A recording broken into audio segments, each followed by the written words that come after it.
여러분, 지갑에 완벽하게 규제를 따르는 1달러짜리 디지털 자산이 있다고 한번 상상해 보시죠. 네, 디지털 달러요. 네, 은행 금고에 들어있는 현금처럼 뭐 당연히 안전할 거라고 믿으실 겁니다. 그쵸? 특히 그 자산이 투명하게 관리되는 그 이른바 규제형 디지털 달러라면 뭐 더더욱 그렇겠죠. 맞아요.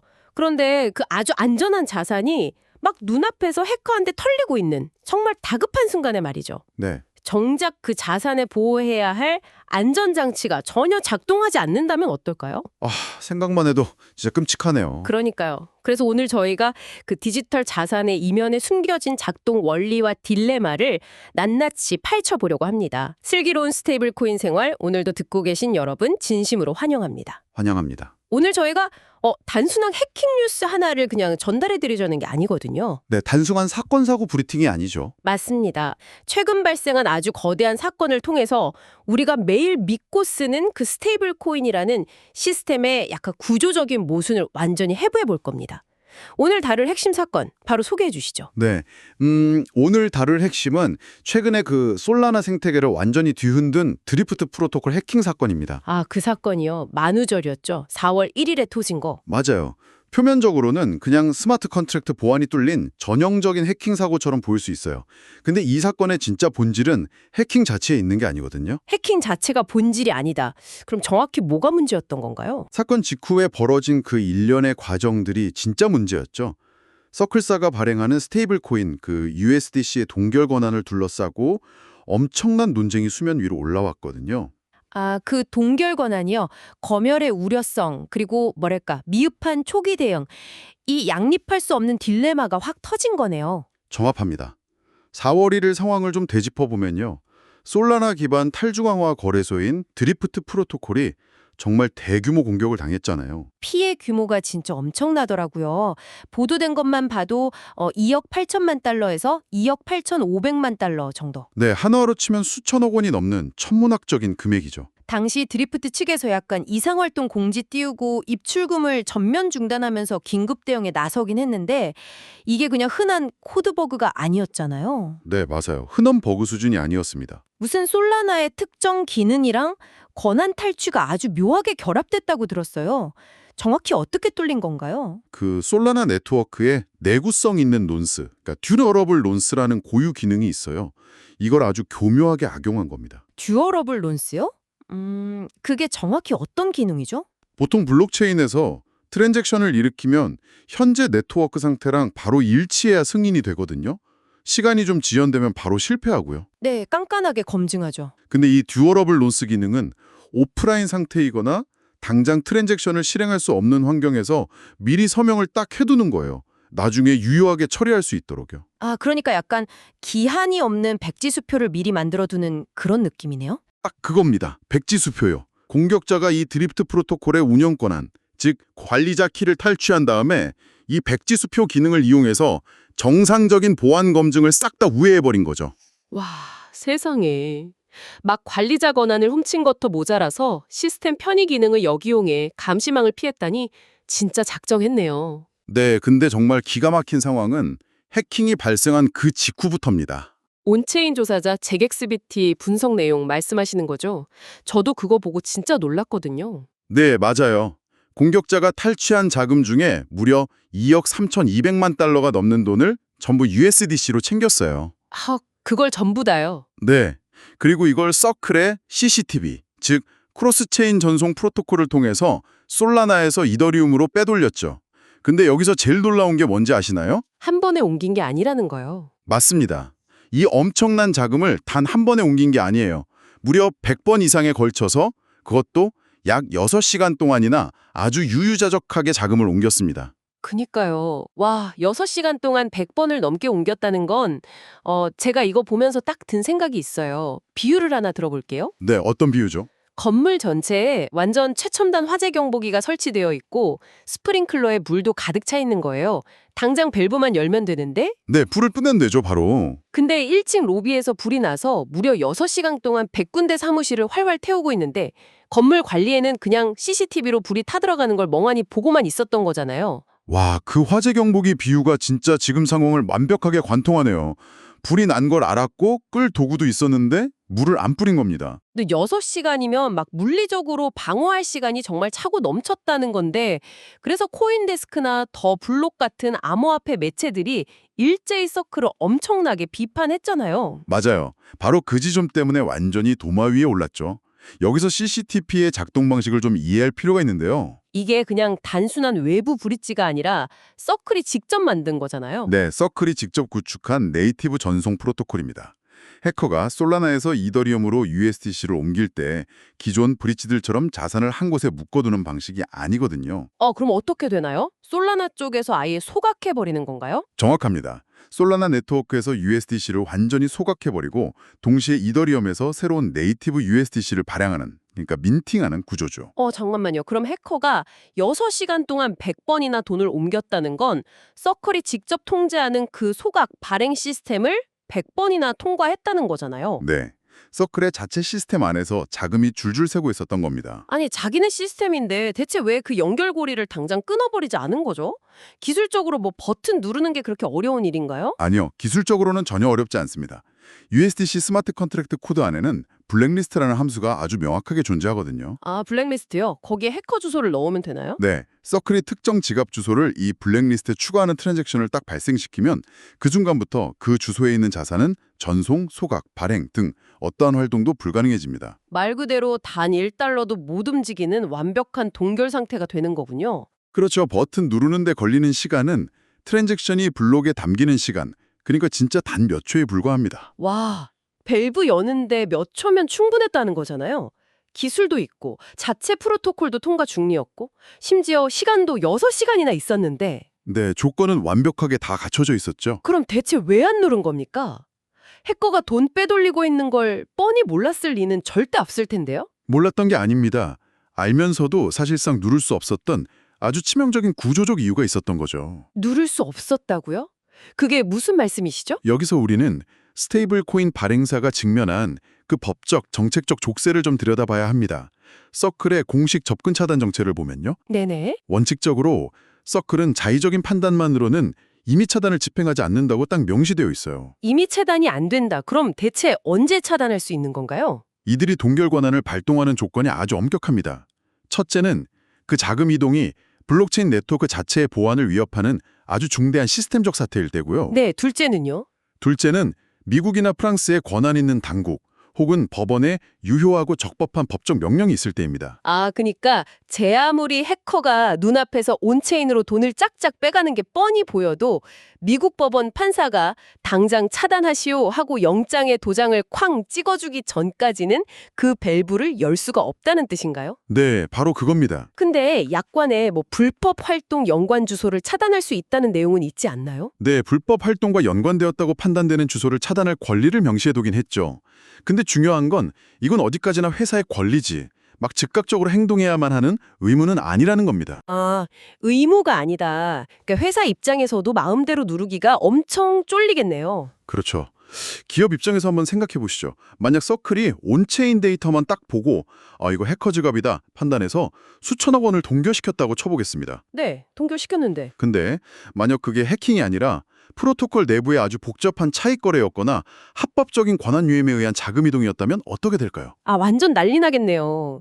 정당한 사용자 자산을 부당하게 압류한 꼴이 되니까 진짜 엄청난 규모의 민사소송 들어오고 법적 책임 져야겠네요. 맞아요. 그러니까 섣불리 밸브 열었다가 물난리가 나면 불끈 공로보다 권문 전체를 망친 책임을 서클이 다 뒤집어 쓰게 되는 겁니다. 와, 특히 서클처럼 미국에서 완준 규제 완벽하게 준수하려고 하고 기업 공개까지 준비하는 입장에서는 사법기관 지시 없이 독단적으로 막강한 권한 쓰는 것 자체가 엄청난 리스크겠네요. 정확합니다. 결국 기술적인 차단 능력은 몇 초 만에 작동할 수 있지만 그 능력을 집행하는 방어쇠는 인간의 법적 판단이랑 서류 작업이라는 진짜 아주 느리고 보수적인 절차에 묶여 있는 거예요. 와, 해커는 바로 그 기술의 속도하고 법적 절차의 속도, 그 사이에 존재하는 6시간의 틈을 너무나 정확하게 파고든 거군요. 네, 완벽하게 허점을 찌른 거죠. 전문가님 설명을 쭉 듣고 나니까 이제 전체적인 윤곽이 딱 잡히네요. 이게 그냥 서클이라는 한 회사가 소극적으로 대처했다. 이런 단순한 문제가 전혀 아니네요. 네, 대응 실패 수준의 문제가 아니죠. 규제형 스테이블 코인이라는 이 시스템 자체가 태생적으로 안고 있는 거대한 딜레마네요. 맞습니다. 그 딜레마가 이번 사건을 관통하는 핵심 주제입니다. 스테이블 코인이 가지는 극단적인 양면성, 즉 두 얼굴이 시장에서 어떻게 충돌하는지 아주 명확하게 보여준 사건이에요. 두 얼굴이라면 통제력과 자유, 뭐 이런 건가요? 그렇죠. 중앙화된 규제형 스테이블 코인은 발행사가 언제든 자금을 동결할 수 있는 통제력을 가지고 있잖아요. 전통금융권이나 규제당국은 바로 이 기능 때문에 USDC를 신뢰하는 거고요. 네, 자금 세탁도 막고 범죄 자금을 회수할 수 있는 장치가 체인 위에 확실하게 있으니까요. 근데 반대로 탈중앙화 금융, 그 디파이 생태계에서 활동하는 사용자들에게 이 동결 권한은 항상 검열의 공포로 다가옵니다. 그럴 수밖에 없죠. 누구 허락도 안 받고 자유롭게 자산 이동시키는 게 블록체인 기본 철학인데 중앙에 있는 누군가가 버튼 하나로 내 자산을 휴지 조각으로 만들 수 있다는 거니까요. 맞아요. 그래서 생각해보면 시장의 태도도 사실 굉장히 모순적입니다. 평소에는 사용자들이 막 검열 저항성을 엄청 외치거든요. 맞아요. 내가 정당하게 돈 굴리는데 중앙화된 발행사가 내 지갑에 간섭하는 건 절대 용납 못한다고 주장하잖아요. 네, 그러다가 막상 자기가 이용하는 프로토콜이 해킹당해서 자산 털리면 갑자기 태세를 확 전환합니다. 아, 서클은 경찰이나 다름없는데 대체 왜 당장 해커 지갑 안 흘려버렸냐고 맹비난 쏟아나는 그거죠? 네, 맞아요. 간섭은 진짜 싫지만 내가 위용할 때 날 지켜주는 보디가드 역할은 완벽하게 수행하라는 거잖아요. 듣기만 해도 진퇴양난이네요. 평소엔 완벽하게 중립적인 인프라처럼 행동하다가 해킹이 발생하는 딱 그 순간에만 전지전능한 통제자가 되길 바라는 거잖아요. 바로 그겁니다. 근데 아까 말씀드린 그 법적, 정책적 한계 때문에 그 모순된 기대를 충족시키는 건 현실적으로 불가능에 가깝거든요. 그쵸. 규정상 안 되니까요. 네, 이번 사건처럼 해킹이 발생하고 자금이 세탁되는 골든타임을 딱 놓치게 되면 결국 발행사는 막대한 평판 리스크랑 커뮤니티의 불신을 피할 수 없게 되는 겁니다. 특히 이번처럼 솔라나에서 이더리움으로 넘어가는 크로스체인 이동이었다면 상황이 훨씬 더 복잡했겠어요. 네, 체인을 넘어가면 골치 아프죠. 해커가 이더리움으로 돈 다 옮기고 나면 토네이도 캐시 같은 믹서 프로토콜 써가지고 자금 출처 완전히 다 숨겨버릴 수 있잖아요. 완벽하게 세탁할 수 있죠. 그러니까 그 6시간의 크로스체인 이동 구간이 사실상 자금 세탁을 막을 수 있는 유일한 골든타임이었는데 사법당국 승인만 멍하니 기다리다가 눈앞에서 다 놓쳐버린 거네요. 안타깝지만 결과적으로 그렇게 된 겁니다. 이쯤 되면 오늘 방송 듣고 계신 청취자 여러분들은 이런 생각 하실 것 같아요. 아니 그럼 USDC가 진짜 안전한 자산이 맞나 이렇게요.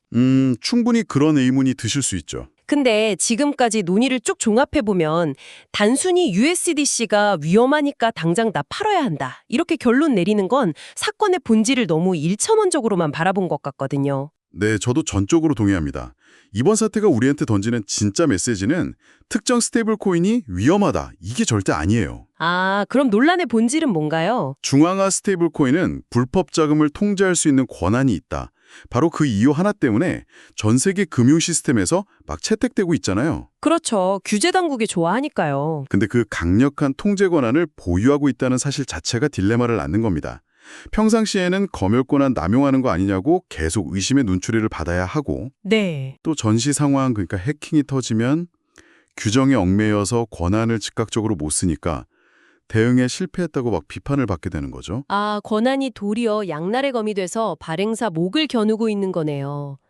이게 중앙화 스테이블 코인이 자리 잡기 위해서 반드시 해결해야 할 진짜 거대한 숙제겠어요. 맞습니다. 그럼 우리는 앞으로 스테이블 코인을 선택하거나 평가할 때 완전히 새로운 기준을 가져야겠네요. 네, 시각이 좀 바뀌어야죠. 예전에는 막 발행사가 달러 준비금 은행에 1대1로 잘 보관하고 있나 이것만 체크하면 충분했잖아요. 네, 이제 1대1 준비금 연동은 진짜 그저 기본 중에 기본일 뿐입니다.